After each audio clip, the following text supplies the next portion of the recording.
Hello everyone, welcome to this video. Today we are going to talk about something every web developer faces, bug and errors. Sometimes we write our code, open the website and suddenly nothing happens. The button doesn't work, the page doesn't load correctly, or we get some strange error in the browser. So how do we find the problem? In this presentation, we are going to learn 6 simple steps for debugging web application. Let's start with the first one. The first situation is when nothing happens. For example, you click a button but nothing happens. You may think that your function is wrong, but before checking the function we should ask two simple questions. The first question is the JavaScript file loading? Sometimes the JavaScript file is not connected properly to the HTML file. Maybe the file name is wrong or path is wrong. If the browser could not find the JavaScript file, our code will not run. And the second question is the code actually running? Even if JavaScript file is loaded, our code may not reach the part we are expecting.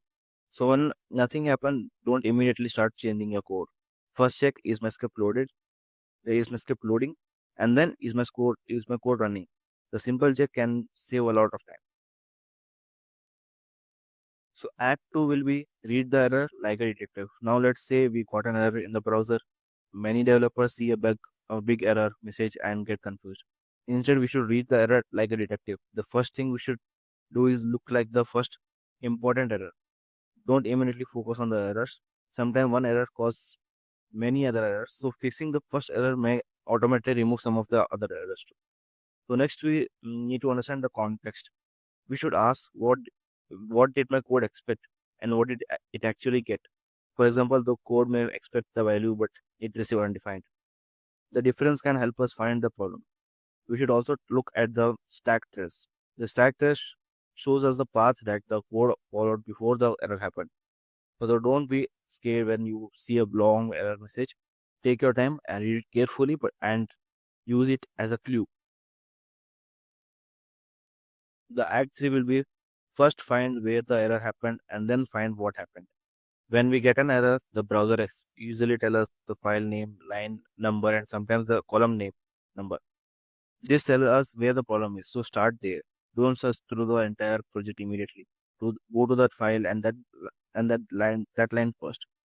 After finding the location, look at the error message. The message tells us what went wrong. For example, if we see something like undefined, it's not function. It means we are trying to use a function on something that doesn't have that function.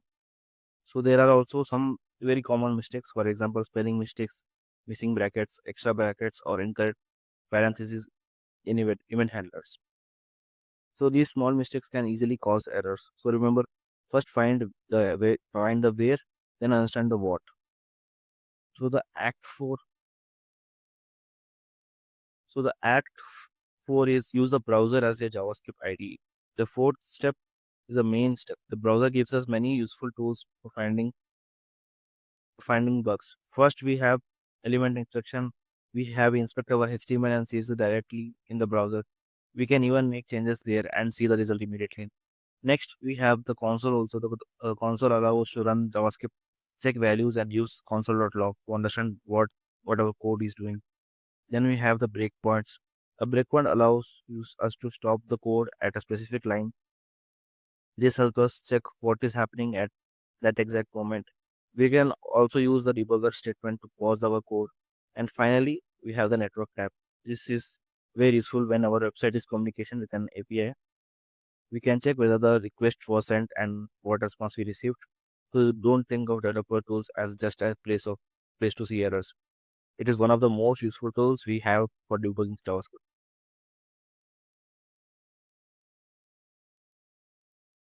So the Act 5, the fifth step is about asynchronous code. Asynchronous code is common in modern websites. So for example, when we call an API, the response doesn't always come immediately. Sometimes this makes bugs harder to find. One useful technique is to keep through the code. We can run the code one step at a time and see what happens after each step. We can also watch important values while the code is running. This helps us understand when a value changes or become incorrect. Another important tool is the network tab. If your application is calling an API, we should check the request. We can we can ask what is the request sent and where the correct parameters is, what the response we receive, and what is the response what we expected. This is important. Sometimes the problem is not in the our JavaScript. The problem could be with the request for the response from the API. So for asynchronous problem, step through the code, watch the values, and check the network request.